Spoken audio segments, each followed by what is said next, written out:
ॐ सर्वमङ्गलमाङ्गल्ये शिवे सर्वार्थसाधिके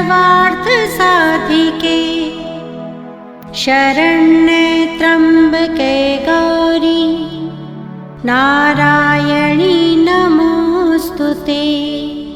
ॐ सर्वमङ्गलमाङ्गल्ये शिवे सर्वार्थसाधिके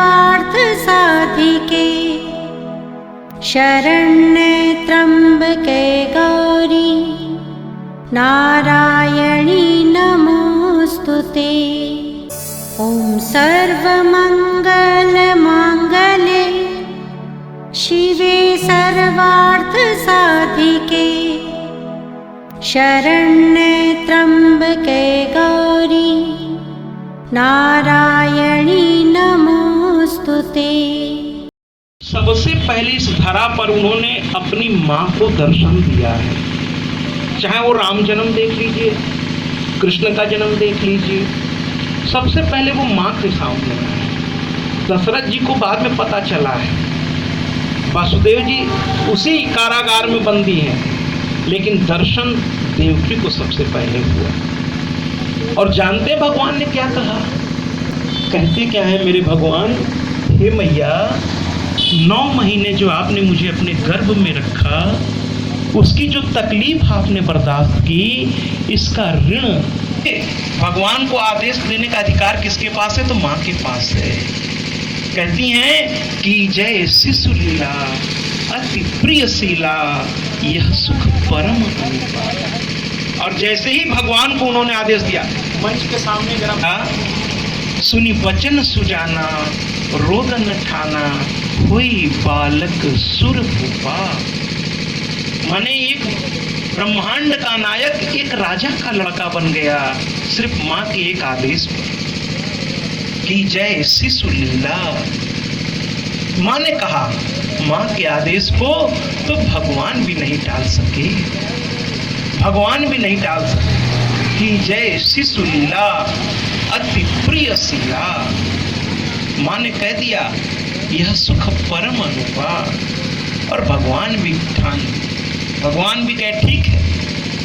सुनी वचन सुजाना रोदन ठाना, रोने लगे भगवान, बालक स्वरूप में आ गए। तो भैया ऐसी माँ को हम प्रणाम करते हैं। और आइए ना उस जगत जननी की आ जाता है तो ये एक अलग ही तरह का नशा है। और ये नशा आपको किसी और दुनिया में ले जाता है।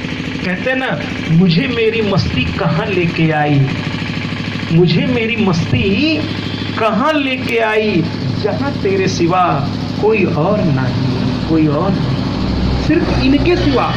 आइए ना इनके पास चलते हैं, इस कथा के माध्यम से हम इनके पास चलते हैं। अच्छा, नवरात्र आता है ना, उसमें उपवास करते हैं हम लोग।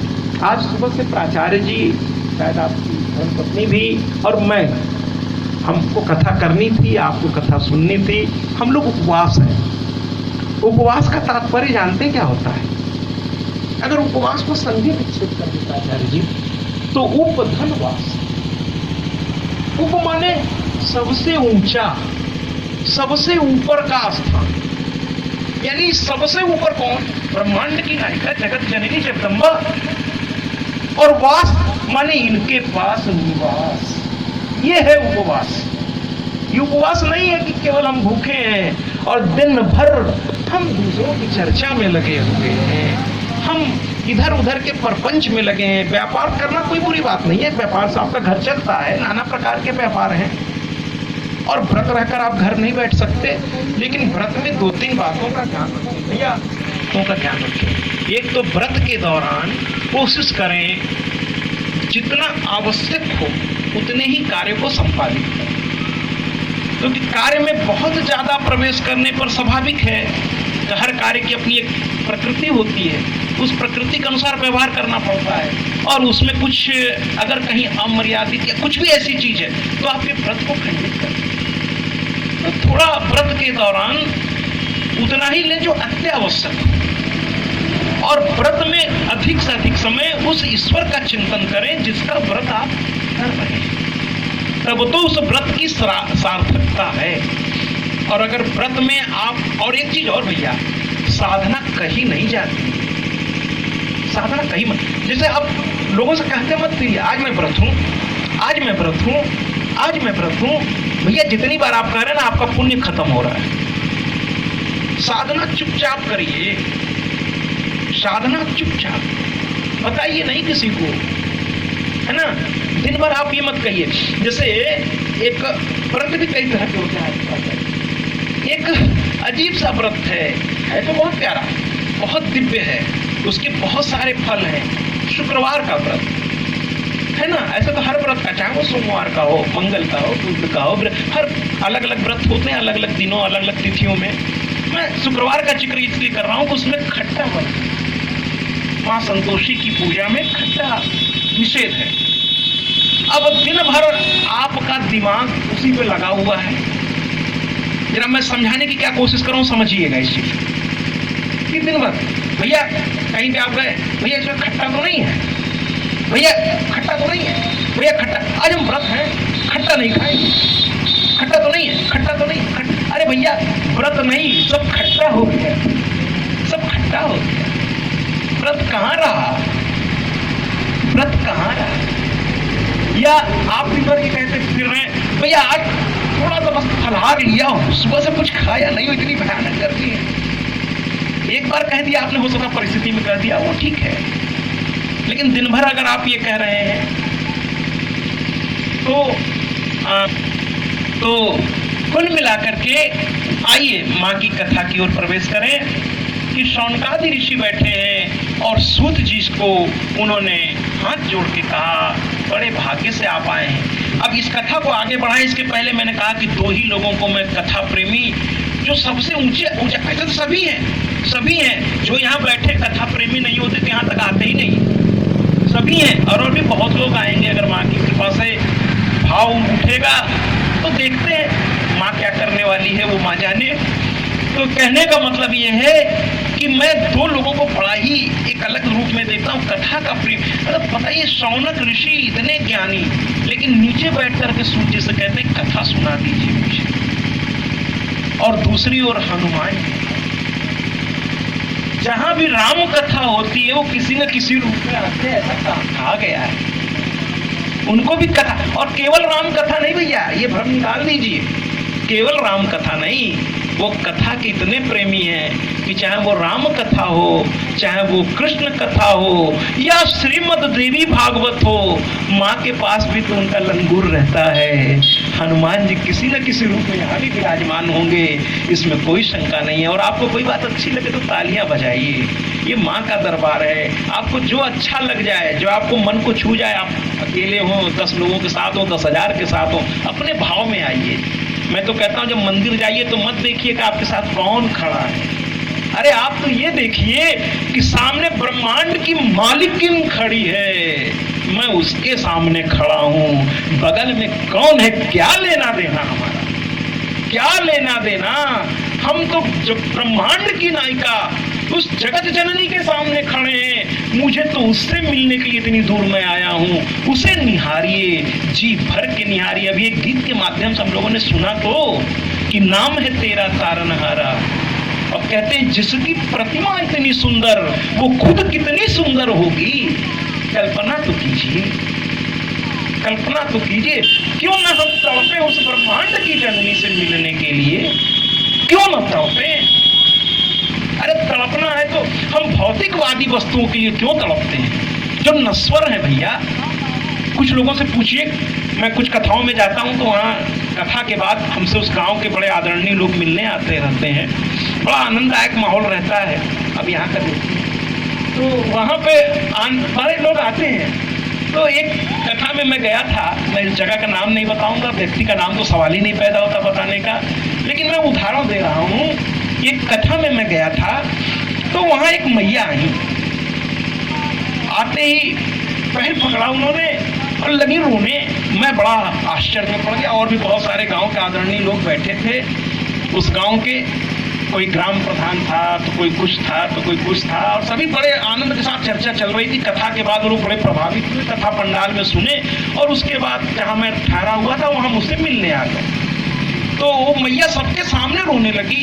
अब मैं समझ नहीं पाया कि हो क्या रहा है। मैंने कहा मैया क्या हुआ, मैया क्या हुआ, मैया क्या हुआ। अंत में मैंने कहा मैया बताओगी तभी तो कुछ बात आगे बढ़ेगी। तब गांव के लोगों ने समझाया, अरे जो लोग उनको जानते थे, अरे फलानी व्यास जी को परेशान मत कीजिए, क्या बात है। कहे हमारे बच्चे को लड़का नहीं हो रहा। हमने कहा बस मैया, इतनी सी समस्या के लिए इतना रोना धोना। हमने कहा बस इतनी सी बात। तो कहती क्या है कि आप लोग तो माँ के भक्त हैं, माँ की कथा लेके रात दिन घूमते हैं, अगर आप आशीर्वाद देते तो हो जाए। हमने कहा मैया आप गलत दरवाजे पे आ गई, मैं उस तरह का व्यास नहीं। और मैं क्या, भगवान कृष्ण ने भी कहा था गीता में कि मैं जिस पर प्रसन्न होता हूँ ददामि बुद्धि, मैं उसे बुद्धि प्रदान करता हूँ, सुविधाएं प्रदान नहीं करता ना। क्योंकि जब तक हथौड़ी की चोट नहीं पड़ती पत्थर में से मूर्ति निकल के सामने नहीं आती। जिस पत्थर पर हथौड़ी की चोट नहीं पड़ती वो नालियों पे बिछा दिया जाता है, लोग उस पर से पैर रख के आते जाते हैं। लेकिन जिस पर हथौड़ी और छीनी की चोट पड़ती है उसमें से एक मूर्ति निकल कर आती है और उस मूर्ति के सामने सारा संसार सर झुकाता है, सब उसे प्रणाम करते हैं, सब उसे प्रणाम करते हैं। तो जब तक वक्त की हथौड़ी आप पर चोट नहीं डालेगी, क्यों आप कल्पना करते हैं तुरंत कि भगवान आ जाएंगे आपकी रक्षा करने। अरे थोड़ा भगवान ने आपको सब कुछ दिया है। मैत्रेय गुप्त लिखते हैं कि नर हो न निराश करो मन को, कुछ काम करो, कुछ काम करो, जग में रहकर कुछ नाम करो। यह जन्म हुआ किस अर्थ हो, समझो जिसमें यह व्यर्थ हो। अरे समझो धिक निष्क्रिय जीवन को, नर हो न निराश करो। प्रभु ने तुमको कर दान किया, सब वांछित वस्तु विधान किया, तुम प्राप्त करो उनको ना हो, समझो ये किसका दोष हो, समझो ये किसका दोष हो। आइए ना कथा पंडाल में आइए मां, तो समझो ये किसका दोष कहो, ये किसका दोष है, ईश्वर का है। हम लोग तुरंत कह देते हैं ईश्वर ने हमें ये दुख दिया, और जब सुख मिलता है तो हम कहने से नहीं चूकते, मैंने ऐसा किया, मैंने ऐसे किया, इसलिए मुझे ये प्राप्त हुआ, कहते हैं ना।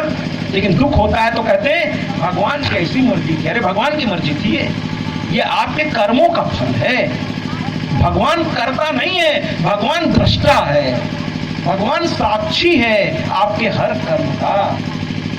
और लोग कहते हैं भगवान दिखते नहीं, दिखते हैं ना। सूर्य क्या है, सूर्य देव है ना, ये आपके हर कर्म के सूर्य और चंद्रमा, ये आपके हर कर्म के साक्षी हैं। दिन के कर्मों के सूर्य और रात्रि के कर्मों के चंद्र। आप क्यों भूल रहे हैं, भगवान हमेशा आपको देख रहा है। उसने आपको, जैसे एक डायरेक्टर एक्टर को सारी बात समझा देता है, उसको सारी सुविधाएं दे देता है और फिर मंच पर भेज देता है। अब वो एक्टर के ऊपर है ना कि उस कला को, भैया उनको जरा कहिए बात कम करेंगे,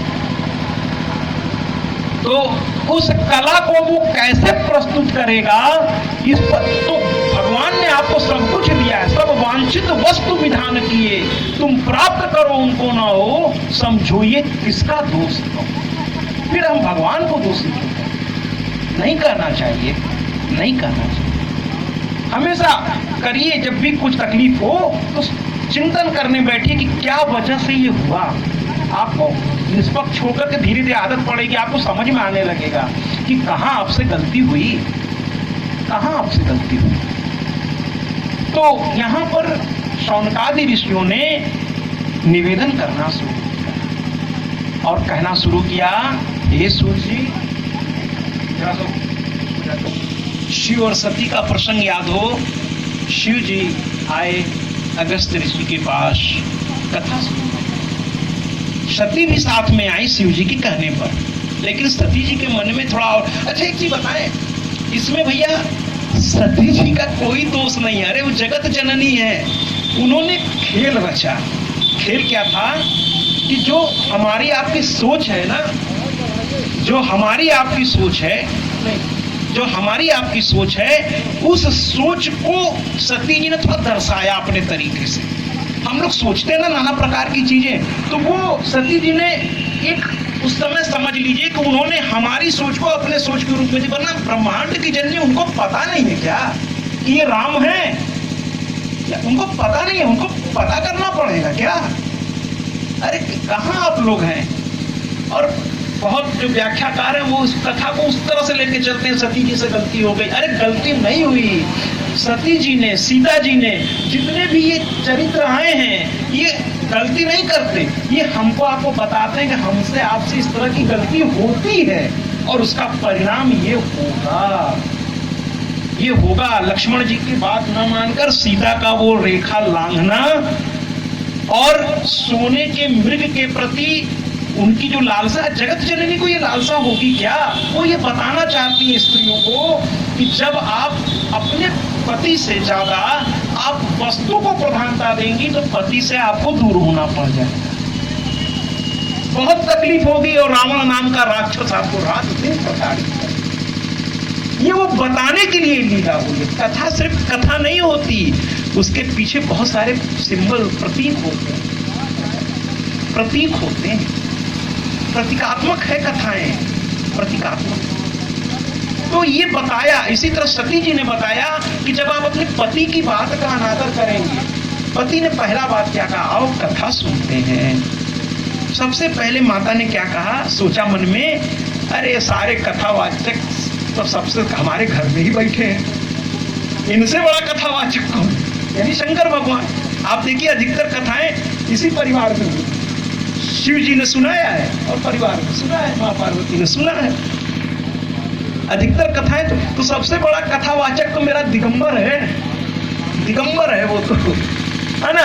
तो सती जी दिखा रही है, हकीकत में ऐसा हुआ नहीं है, तो दिखा रही हैं कि थोड़ा उनमें ये बात आ गई, अरे अभी ये खुद इतने बड़े कथावाचक और चले आए एक ऋषि के पास कथा सुनने, ये तो खुद बड़े विद्वान है। कुछ कथाओं में ऐसा होता है, बड़े बड़े विद्वान आते हैं और उन पहले से दिमाग में उनके बैठा था, अरे मैं तो 18 पुराण पढ़ा हूँ, मैंने ये पढ़ा है, मैंने वो पढ़ा है। भैया अगर ये सोच लेकर आप कथा में आएंगे तो कथा का आनंद आपको नहीं मिलेगा।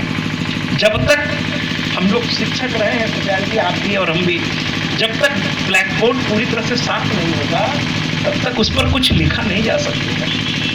कथा में बैठिए तो कोरा कागज बन के बैठिए, तब तो कुछ उस पर अंकित हो पाएगा। पहले से ब्लैक बोर्ड भरा है तो उस पर कहाँ लिखा जाए? अगर आपकी चिंतन में ही इतने सारी विकृतियां भरी पड़ी हैं तो शौनकादि से सीखिए कथा कैसे सुननी चाहिए। जो शौनकादि जी खुद बहुत बड़े विद्वान हैं, बहुत आदरणीय हैं, वो हाथ जोड़ के सूर्य जी से कहते क्या है?